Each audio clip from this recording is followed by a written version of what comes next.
Dalam headline berita nasional kemarin dinyatakan oleh Menteri Keuangan Indonesia resesi kuartal ketiga tahun ini. APBN sudah tekor 500 triliun per Agustus 2020 ini.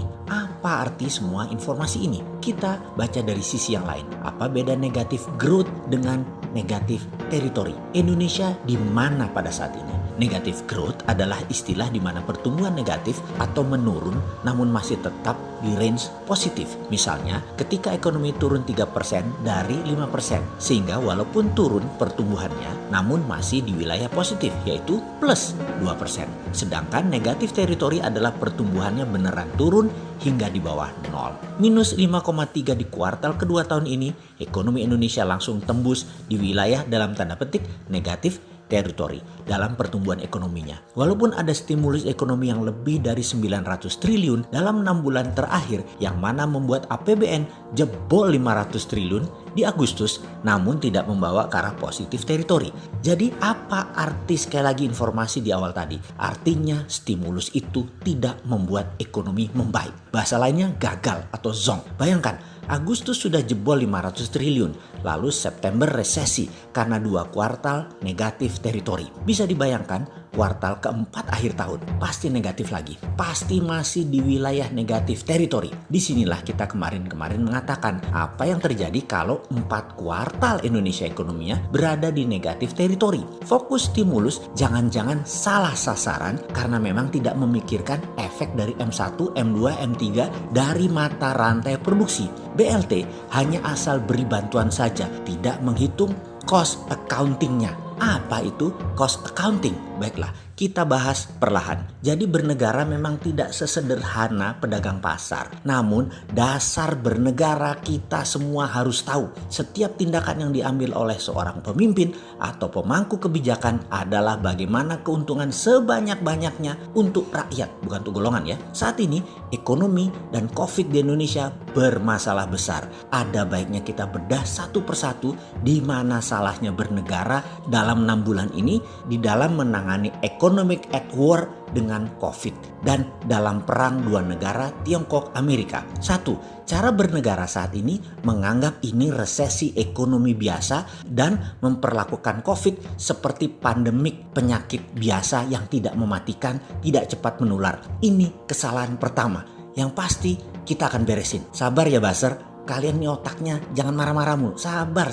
Nanti diterangkan. Baru kita bilang cara bernegara salah satu aja udah bete loh. Bentar. Melihat ekonomi di Indonesia itu sederhana. Ekonomi itu dibagi 3 dari 1.000 billion dolar. 150 billion dolar adalah belanja negara atau APBN. Sisanya swasta. Swasta dibagi 2 lagi. UKM yang menyerap 97% angkatan kerja hanya menguasai 30% ekonomi makro dan mikro. Dan 80% terfokus domestic consumption atau dunia retail berbasis UKM produktif. Jadi yang menyerap tenaga kerja yang 3% adalah penguasa 70% ekonomi. Mereka adalah para konglomerat, oligarki, dan BUMN yang perusahaannya semua tidak lebih dari 5.000 perusahaan besar tersebut. Di pasar non-APBN saat ini terpukul terbanyak. Juga ternyata APBN penyerapannya rendah di bawah 50%. Inilah alasan kedua ekonomi tidak tumbuh, yaitu value added produk yang rendah dan government spending yang rendah. Faktor ketiga yang membuat ekonomi tidak tumbuh adalah BUMN bukan pengayom UKM. BUMN malah berkompetisi dengan UKM. Wih, cocok. Faktor keempat adalah lambatnya birokrasi penurunan dana pemerintah karena mungkin harus tender, mengatur sana sini, bagi sana sini, serta yang ditarget bukan hal yang produktif lagi. Banyaknya markup proyek pemerintah dan Pemda menghambat lajunya ekonomi.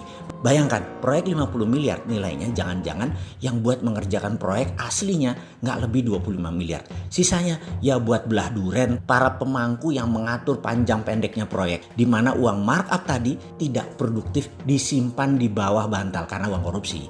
Kemudian faktor kelima, dana bantuan bukan untuk hal yang produktif. Selain untuk bayar hutang BUMN juga diberikan bukan ke UKM produktif, tetapi hanya untuk create demand, menciptakan kebutuhan sementara yang produksinya nggak ada yang modali. Ini semua terjadi karena tidak ada cost accounting.